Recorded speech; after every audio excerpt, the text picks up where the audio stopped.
Hi, I'm Mr. Criscione, school counselor from Springville High School. My caseload of students are those with last name P to Z. And for this video, which is for Open House 2021, I just want to talk to you a little bit about some of the things that I do that are overarching for all the students here and all the grade levels, and then maybe some specifics that might address your student depending on what grade level they're currently in. So first and foremost, the thing that most people associate with a school counselor or a guidance counselor is scheduling.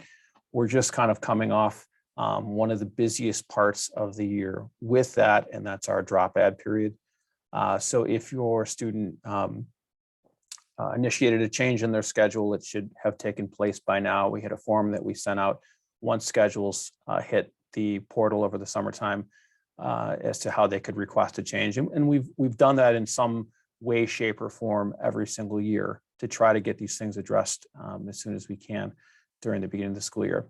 Scheduling is a good portion of what we do, depending on what part of the year you look at. Certainly in the summer, beginning of the school year, it is sort of overriding. That process for all grade levels begins actually in the springtime. So we will meet with your student regardless of grade level, 9, 10, or 11. Obviously 12th don't need to meet for scheduling in the spring, but 9, 10, or 11, we will meet with them in the springtime. I try to allocate for at least a half an hour to 40-minute meeting with students.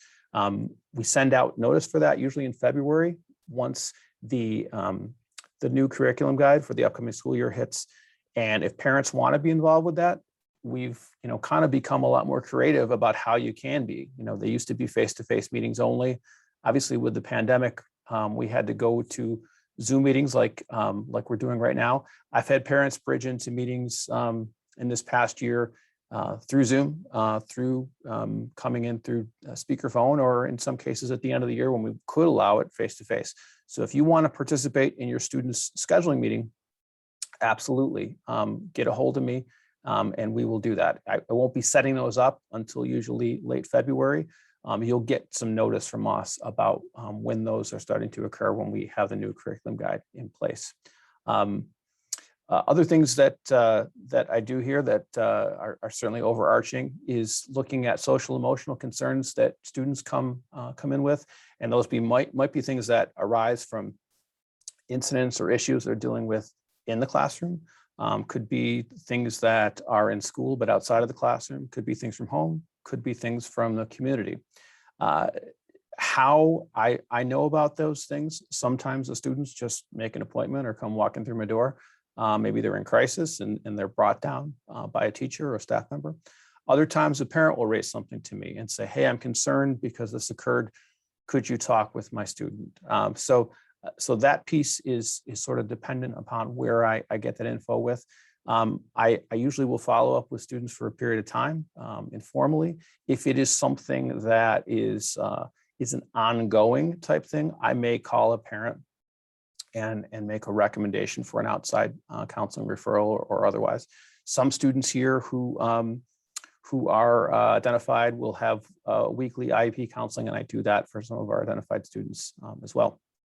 Other thing that I do, periodically throughout the school year is academic attendance and behavioral check-ins with students. So if a student is starting to fail classes, or a student's attendance is starting to plummet, or there's some sort of change in behaviors that we're seeing in a classroom or a group of classrooms, that might be brought to my attention through just looking at reports about grades. It might be brought to my attention by a teacher, a parent, maybe the student themselves.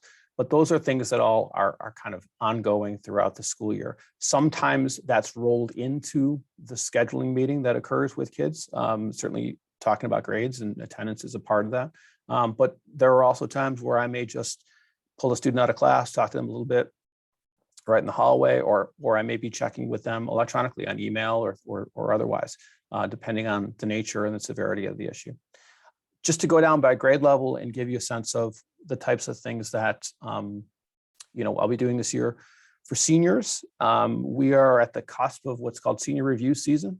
So that occurs as soon as we get the school year kicked off, and some of the issues like drop add that come at the beginning of the school year. I will have a 1-period meeting, sometimes multiple if needed, with every senior to talk about post-high school plans, to kind of review, to make sure that they're in good shape for graduation, make sure they are aware of any requirements they still have, and to talk about some of the other things that come with post-high school plans, like college applications, or talking to a military recruiter, or evaluating financial aid. How do they apply for financial aid? Again, much like the scheduling meetings, parents, guardians want to be a part of this, please. I absolutely think it's better when they are, because some of the things that we're talking about, financial aid in particular, definitely is something that is as big a part of a parent's world for a graduating senior as a student. So that's coming. My office also for seniors will process things like secondary school reports, which go along with college applications, transcript requests that go along with scholarships, college applications and otherwise, and then letters of rec. So I will be reaching out to your senior about that appointment and about some of those things. And I'll have some info in there if you want to participate in that, either here at school or through Zoom. I'm really comfortable using Zoom to sort of loop parents in on that stuff, or just through speakerphone or follow-up. So you can kind of let me know on that. 11th graders, number of things coming down the pike this year for you. First and foremost is PSAT. You're going to get a mailing about that pretty soon. The PSAT is the practice SAT, so it's the practice college entrance test that we offer here at the high school in October. And then a little further down the year, we offer the Asvab, which is the Armed Services Vocational Aptitude Battery test that if students are interested in the military, they're going to need to take at some point. It's also a test that many students do take for the career interest value of that. In other words, it helps students sort of either validate or turn them on to careers that have a high degree of match with how they score and how they answer on that test.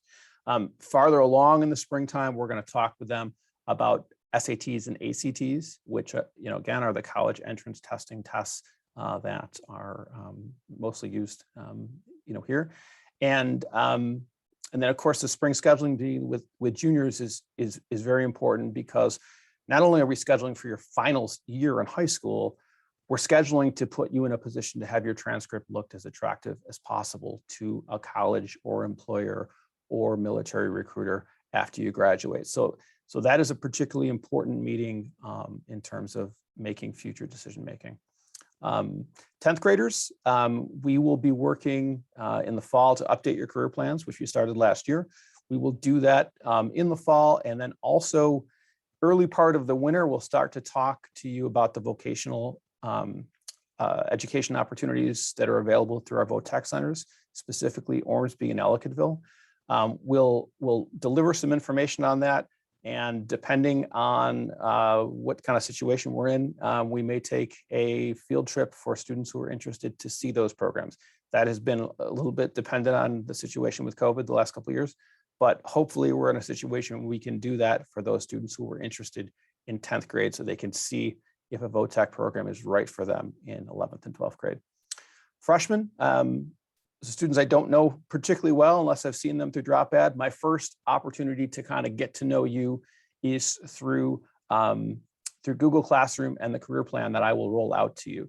So the making of the career plan in the freshman year is probably a little bit more detailed than it is the updating of it the subsequent years. But the good thing about that is it's a good starting point for a lot of good conversations with freshmen about not only what they're interested in, but what they want to do post high school and what helps drive some of the decision making in high school. Okay. If you need to contact me here, if you have any questions or concerns, my direct office line is 592-3258. I also can be reached, through school email, mcriscione, that's CRISCIONE at springvillegi.org or springvillecsd.org. Thank you very much.